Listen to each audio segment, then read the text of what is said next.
Hace casi 6 meses que llegaste a Vélez, te tocó la fase de grupos completa de la Libertadores. ¿Qué club te encontraste? ¿Qué equipo te encontraste cuando llegaste acá? ¿Qué te llamó la atención? Bueno, la decisión de venir a Vélez fue un poco la historia del club, de los años 90. Esta parte ha crecido muchísimo en lo futbolístico en cuanto a los títulos que le ha tocado ganar desde la época de Carlos Bianchi. Y bueno, también que tiene unas inferiores que siempre se destacan y siempre tiene jugadores que aparecen, entonces había un trabajo que me gustaba hacer, de combinar jugadores de primera con juveniles y a lo largo del tiempo poder armar un equipo joven, obviamente con determinado estilo que a mí me gusta, pero poder contar con esas armas hoy en el fútbol argentino no era fácil y bueno, apareció la oportunidad de Vélez y llegamos a un acuerdo, fundamentalmente un acuerdo desde lo deportivo y nada, nos pusimos a trabajar. ¿Qué crees que tiene de particular esa formación que tiene Vélez de los juveniles? Que bueno, es muy conocida y hace mucho tiempo se sabe que Vélez saca jugadores. ¿Qué encontraste de especial en eso que quizás no ves en otros clubes? No lo puedo comparar con otros clubes porque yo he estado, y ya pasó, la última vez que había estado en otro club acá en Argentina había sido en el 2018, casi 8 años, y no puedo hablar del momento actual de las inferiores de los demás equipos, pero sí de Vélez. Una vez que tuve llamado, investigué, estudié qué posibilidades tenían los juveniles y bueno, me encontré con jugadores que se podía proyectar para primera división. Están trabajando con nosotros muchos de ellos y bueno, ahí veremos el fruto del trabajo, obviamente en el tiempo, no va a ser inmediato. Me quiero meter un poco en la serie que se les viene en la Conmebol Libertadores, que es un duelo de equipos argentinos, con todo lo que conlleva eso siempre en la Copa. ¿La vas imaginando esa serie con Racing? ¿La vas pensando? Sí, obviamente que está en la cabeza nuestra esa serie con Racing. Va a ser una llave muy dura porque son dos equipos que nos conocemos, del mismo país y muchas veces tenés la posibilidad de no viajar, lo cual es mejor, pero el rival te conoce mucho más, hay mucho más historia entre uno y otro y a veces se hace mucho más difícil. Pero bueno, para llegar a la final, que es nuestro objetivo, hay que ganar la Racing. ¿Crees que existen los equipos coperos, que existen los equipos con mística para estos cruces? Más que equipos, creo que jugadores que terminan formando el equipo. Creo que sí, que hay jugadores que tienen ese espíritu que aparece en los momentos difíciles, que mantienen la tranquilidad y mantienen la personalidad del mismo modo de jugar esta instancia que jugar en la primera fecha de un torneo largo y que son capaces de responder ante semejante responsabilidad del mismo modo y de manera positiva. Y cuando mencionas jugadores coperos, ¿en quién pensás? ¿Quién se te ocurre? ¿Puede ser de este plantel o puede ser de otro equipo en el que hayas estado? Sí, no, te diría quizá no sé, de otro equipo como cuando le tocó a Vélez ser campeón, que tuvo jugadores con mucha personalidad y le tocó jugar contra un San Pablo que venía 2 veces ser campeón, era la tercera final en 3 años consecutivos y afrontaron ese partido con una personalidad increíble. Quizá un ejemplo es ese equipo, por ejemplo, que tenía jugadores con mucha personalidad que podían ganar el torneo local o podían ir a jugar a San Pablo y jugar del mismo modo. Te pregunto esto porque en el último tiempo, digo, Racing en el plano, que es tu rival de cuarto de final, en el plano continental, viene de ser campeón de la Sudamericana, viene de ser campeón de la Recopa, digamos que está en su momento más copero, si se quiere. ¿Qué ves de ese rival? ¿Qué generó Costas en ese rival? Digo, creo que tiene mucho que ver con el entrenador que vas a tener enfrente.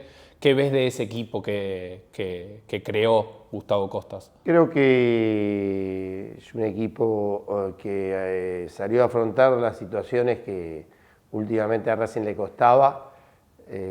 Salió a afrontarla de una manera directa, lo dijo, que tenía que ganar, que el objetivo era ganar, no era el objetivo llegar hasta la final y lo logró. Se impuso ante un montón de esos temores que aparecen deportivos te va a tocar un equipo brasileño y te va a ganar, y creo que Racing lo supo llevar y siempre se impuso a través del juego, no fue a través de la paridad y de repente una pelota quieta le solucionó el resultado, sino que lo ganó y lo ganó de manera justa y la ganó la final. Fue un partido perfecto que hizo Racing, estaba en un momento bárbaro y obviamente que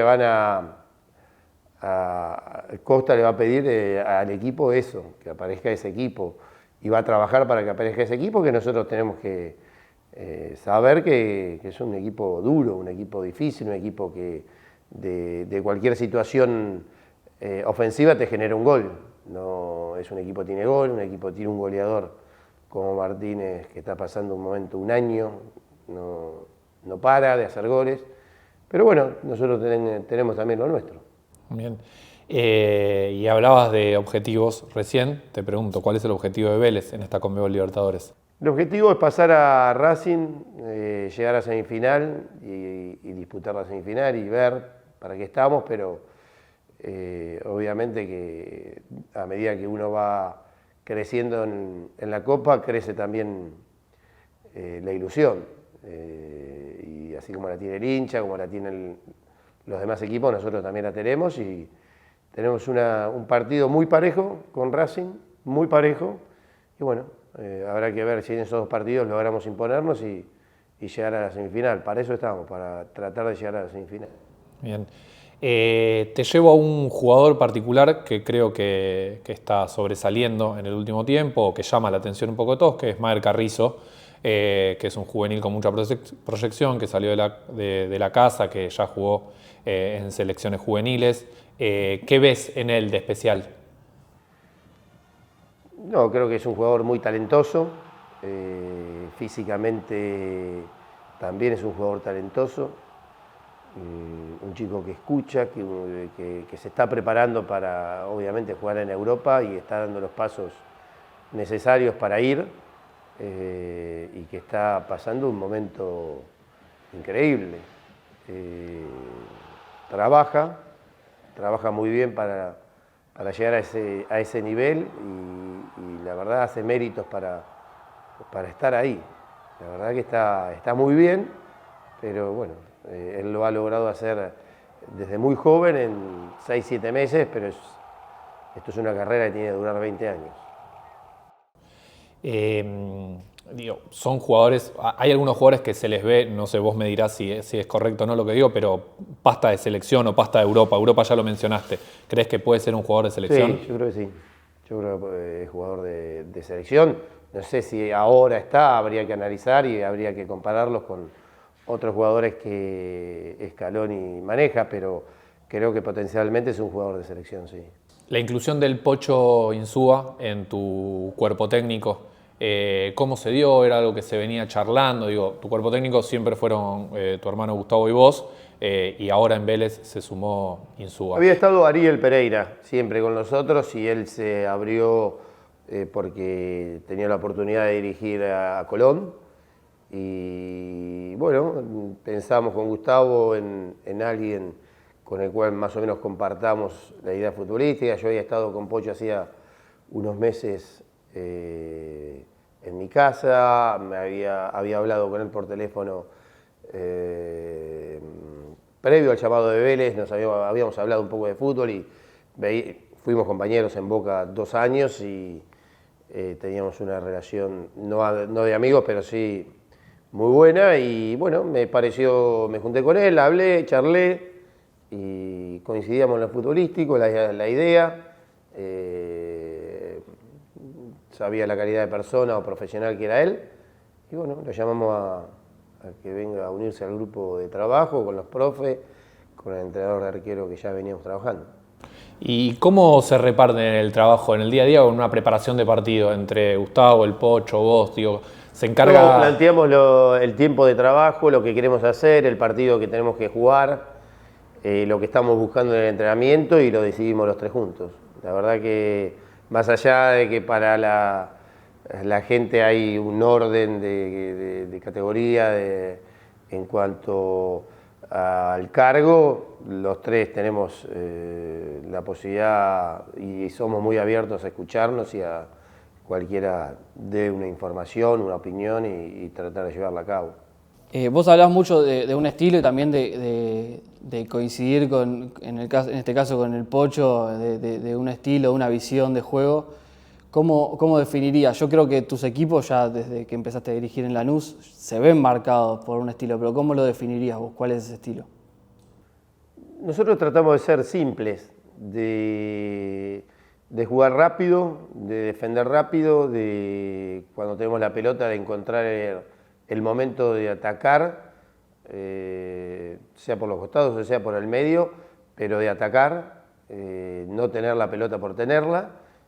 Podemos atacar con 3 pases o podemos tocar 10 veces la pelota, pero la intención tiene que ser, cuando recuperamos la pelota, de generar un daño en el rival lo más pronto posible.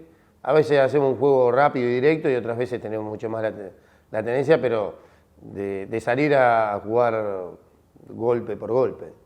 También siento que en tus equipos se destacaron mucho siempre los extremos, los delanteros por afuera. ¿Cuánto influye que vos hayas sido también delantero por afuera? No sé, la verdad no sé cuánto, pero quizá hay algo ahí. Pero también el juego fue hacia ese lado, de empezar a jugar con extremos, cosa que hace 15 años atrás no pasaba. Entonces también eso nos facilitó la forma que a nosotros nos gusta jugar. Bueno, pero hace 15 años atrás no se usaba extremos, pero vos igualmente jugabas de algo parecido. Sí, no, pero digo vos como... Ah, sí, yo también jugaba. Sí, pero no se jugaba con 2, se jugaba con 1, con un 9 y con un enganche. Un poco el fútbol fue variando, jugar con 2 extremos, pero incluso nosotros con Lanús también jugábamos con 2 extremos cuando se jugaba poco con 2 extremos. Pero no, me gusta el fútbol simple y directo, atacás, defendés, sos el dueño de la pelota. A veces el rival tiene más tiempo la pelota que vos, pero vos estás esperando robársela para atacar y a veces el rival juega y te supera. Y también hablas de que el fútbol cambió. Ahora yo veo mucho que por ahí tus extremos fijan mucho la posición de los laterales del rival. En tu momento, en tu época de jugador, Bianchi, ¿existía esa palabra, fijar? No. Era el trabajo táctico era mínimo con relación a lo que hoy se trabaja. No se trabajaba la presión, salía naturalmente. Quizá también era otra preparación en la previa. Cuando digo la previa es en las juveniles. También cambió ahí, entonces cambia el jugador que te llega. No digo que sea mejor o peor, es un fútbol distinto, cada uno con sus cosas buenas y malas, pero siempre atractivo. Pero no, en la época mía era muy difícil que el técnico te diga, vos corrías al defensor hasta la mitad de la cancha, después ya era otro juego. Claro. Y bueno, nosotros obviamente venimos por parte de la Libertadores. Te queríamos preguntar una duda que nos surgió mientras preparábamos la entrevista, es ¿cuántas Libertadores ganaste vos? Yo gané en 3 o 4, porque la cuarta jugué muy poco, jugué solamente un partido, creo que en Bolivia, y ahí el técnico se decidía por otros jugadores y después en octavo yo decidí irme a jugar a Estados Unidos. ¿Pero la contamos a la de 2007 o...? No sé técnicamente si se cuenta o no, la verdad que no estuve en los momentos donde debiera valorizarse si se cuenta o no, que es octavos, cuartos, semifinal y final. Estuvieron otros jugadores que fue notable, pero bueno, técnicamente al haber jugado un partido se cuenta. Y haciendo memoria, mirando para atrás, de la Libertadores o de torneos internacionales, ¿cuál sentís que fue tu momento más feliz, que recordás y decís, esto lo vivo con mucha alegría? No, todas las finales que te tocó jugar o que te tocó llegar, incluso las que me tocó perder, pues en definitiva fueron 6 finales que después llegamos como entrenadores de Boca y como me tocó también perder con Once Caldas como jugador. El camino es la alegría de cada triunfo del equipo, del grupo, como entrenador, como jugador.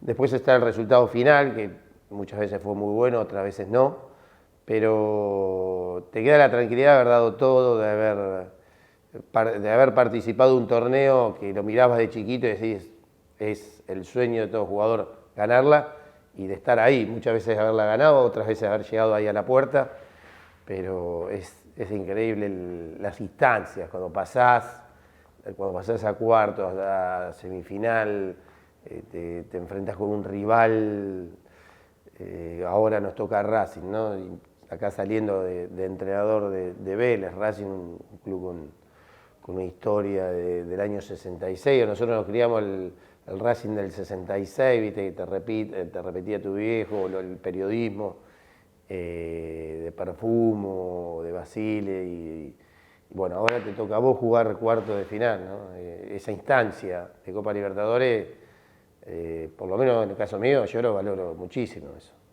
Tiraste varios datos, bueno, el año en que Racing salió campeón, las cantidades de finales que llevaba San Pablo antes de jugar contra Vélez. ¿Eso lo tenés de quizás haber estudiado o lo tenés de futbolero que sos? No, de chiquito me encantaba la Copa Libertadores, me acuerdo ya cuando Renato la rompió en el 83, jugó un partido Estudiantes Gremio en La Plata, y Renato Portaluppi, ¿no? El que es técnico ahora de Fluminense y salió campeón, ganó la Libertadores con Gremio. Sí, pero ahora con el Mundial de Clubes se destacaron. Ahora estaba en el Mundial de Clubes con Fluminense. Y yo me acuerdo de Renato de esa época, sí, del año 83. Desde siempre miraste fútbol. Siempre, sí, la Copa Libertadores era especial, porque empezaba capaz la primera fase, era un poco cantado los resultados, pero después cuando empezaba a jugar los cuartos, los octavos, semifinal, ya ahí se pone el partido. Te va atrapando, ¿no? Sí. Y creo que la verdad cada vez tiene mucha más calidad todo el alrededor que hay del partido. Los estadios están más cuidados, el evento está más cuidado, hay muchas más obligaciones de los clubes con respecto al vestuario, al campo de juego, al estadio donde jugás, que me parece que todavía eleva mucho más el nivel y que está bárbaro que sea así. Sí, te pregunto determinados momentos tuyos en la Libertadores, más que nada como jugador, vos me podés contar, no sé, ¿qué te acordás de eso? Ahora que veo que sos muy memorioso, es increíble la memoria que tenés. Por ejemplo, buscamos que en el 2000 vos pateaste el primer penal de la tanda de la final. El Palmeiras, sí. ¿Y cómo es eso, patear un primer penal de una tanda? Para una final en la que Boca llevaba, no sé, 20 y pico años sin salir campeón. No, la verdad que yo venía pateando los penales en el equipo, pero ese día no sé por qué Bianchi dijo que si había un penal lo pateaba Riquelme.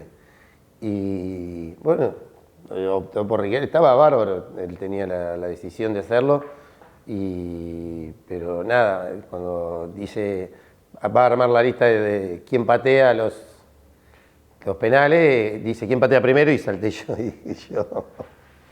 Pero más por amor propio que por otra cosa, de que tenía ganas de decirle, yo estoy para patearlo, quiero afrontar esa situación de que él había elegido a Román para patear durante los 90 minutos, y nada, la verdad que después lo hablamos con los demás jugadores, cuando vos querés patearlo porque asumís la responsabilidad, pero desde que te hace seña el árbitro hasta que pateás el penal tenés 1000 preguntas.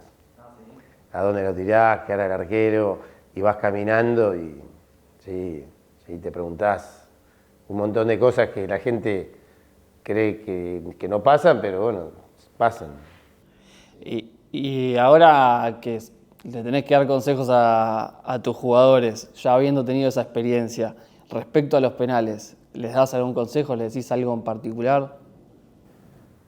No en la previa, quizá en el momento sí. Y si me preguntás qué, creo que les he dicho, elijan un lugar y pegale fuerte. No es que sea suerte esto, porque tenés que ejecutarlo bien y tenés que estar en un momento de mucho nerviosismo y de mucha, más que nerviosismo, creo que es un momento de tensión, ¿viste? Que tenés que pasarlo, pero lo tenés que ejecutar bien. Es un penal, que estamos acostumbrados a hacerlo, en un escenario dificilísimo, pero los jugadores están capacitados para hacerlo bien. Vos usabas mucho los cordones para patear fuerte, ¿verdad? ¿Les recomendás eso a los jugadores? ¿Con qué patear? No, creo que cada uno tiene que patear como se sienta cómodo. A mí me gustaba, la verdad yo pateé fuerte porque una vez agarré un penal cuando era joven y Perfumo me dijo que el consejo que me daba era pegarle fuerte, que quizá vas a tener mejores resultados. Había pateado un penal a colocar y lo había errado un día. No, pero por eso después pateé fuerte, que me quedó para siempre eso que me dijo Perfumo. Y cuando llegaste acá a Vélez, lo primero que dijiste fue que venías a la casa de Bianchi, una frase así. Y en el momento de los penales, no sé si al final si era verdad o si lo dijo Bianchi o era algo que se dijo por ahí, que si veía a alguien por ahí atándose los cordones o subiéndose las medias, no lo seleccionaba para la tanda o una cuestión así. ¿Hay algo de eso también? No recuerdo eso de Carlos. Recuerdo que creo que fue en Palmeiras que nos dijo, el que tiene alguna duda, que le apunte la cara al arquero. Creo que fue en Palmeiras. Eso sí, no decía, si tenés duda, apuntale a la cara al arquero. Y ahí fue que empapeló el vestuario también con tapas. Ahí puso una cosa que había dicho Scolari, pero viste, al final no sabés si las había dicho o no Scolari, que ellos habían ganado la Copa en la Bombonera cuando habían empatado y no habían perdido, pero nosotros la verdad en ese momento, en ese equipo confiábamos y teníamos plena confianza en lo que era el equipo. También otra cosa que se decía de él es que antes de una final así tan importante, lo que menos hablaba era de fútbol, que hablaba de la familia, de amigos, que hablaba de... Sí, era particular, no era un entrenador que te volvía loco con información del rival. Incluso en las concentraciones muchas veces, más que hablar de fútbol, hablaba de cosas que estaban alrededor del futbolista. La familia o de cosas por hacer. Después era un tipo serio a la hora de charlar, hacer la charla del partido la hacía, era serio durante el partido, la previa, pero era un tipo que no era para nada obsesivo con el rival ni con uno mismo dentro de la concentración. Era más que nada tocarte una fibra ahí. Era previo al partido, el entrenamiento era fuerte, el entrenamiento era duro, durante el partido era serio, no permitía que te relajes, pero después en la concentración sí, muy tranquilo era. Era serio también, había que respetar los horarios, no podía llegar un minuto tarde, pero le contaba una anécdota de Cruyff, que no me la acuerdo, pero él me acuerdo de que no te pases la de Cruyff, te decía, y era que no llegues tarde porque no jugabas. Otros dos momentos que teníamos anotados eran contra Vasco, que hiciste 2 goles, y después contra Paysandú, contra 2 rivales brasileros. Sí, hice 3 goles. ¿Y sí. qué tal eso? No, eso fue en el 2003 y Vasco 2001. Ahí en Paysandú habíamos perdido de local y ganamos de visitante y ahí ganamos los 7 partidos, salimos campeones. Ahí apareció el equipo y se quedó hasta la final. Con Vasco fue 3-0, habíamos ganado 1-0, también había hecho el gol yo en Vasco, en el estadio viejo de Vasco, San Januari. Y que los bancos de suplentes estaban detrás del arco. Sí, pero ese equipo de Vasco era bueno, tenía Junior Baiano, creo que estaba Juninho Pernambucano, estaba Romario, estaba el Enganche, que después fue al Atlético de Madrid, uno rubio, Juninho. Tenía el lateral izquierdo, después jugó en Boca, tenía un equipazo. Me acuerdo que en la previa se hablaba, el que gana esta llave es el campeón. Y después hay otro momento también muy, muy recordado, que es la semi de 2004, que fue...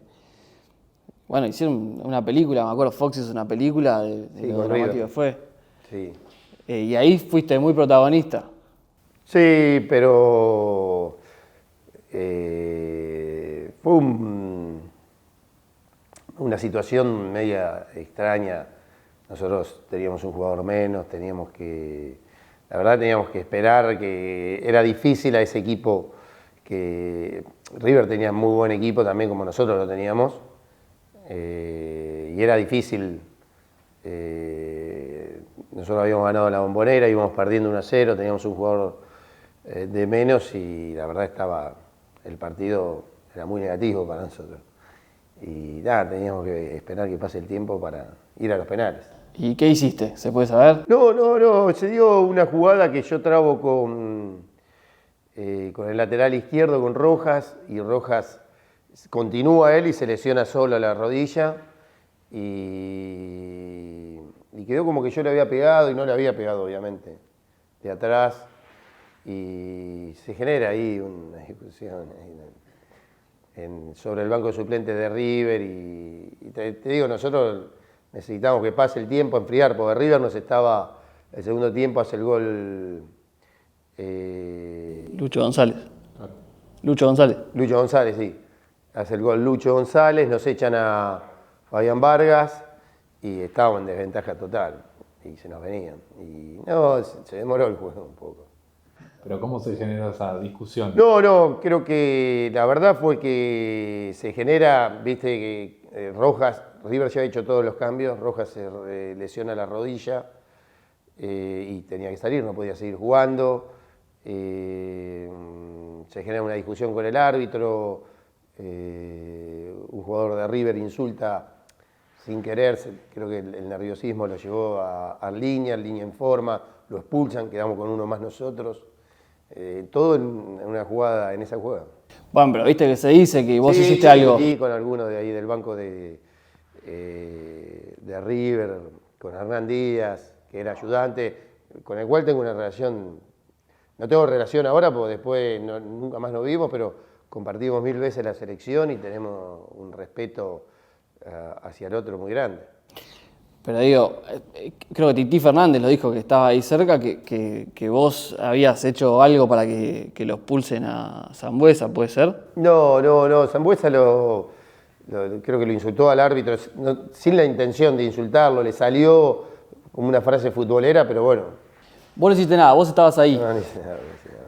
No. Es más, a mí creo que se inicia un poco porque me habían tirar una botella de la tribuna. Y bueno, se paró el juego, obvio. Pero son cosas futboleras, ¿no? Te libramos de culpa. Totalmente, sí. Sí. ¿Te molesta que se te vincule así con este personaje medio picaresco, medio vivo adentro de la cancha? No, a ver, se ha dado... Lo que pasa que a través del tiempo he escuchado, viste, cosas que no son verdades de ese partido o de esa situación, que yo fui y le dije a Línea que el jugador de River lo había insultado, entonces el Línea lo echa. Si el Línea no escuchó, no puede. La versión es que vos le dijiste a Sambueza que lo habían expulsado. Claro, exacto. No, mentira, no fue así. No fue así. Listo, queda... Sí, no, seguro que no fue así. Habría que preguntarle a Sambuesa, pero no fue así.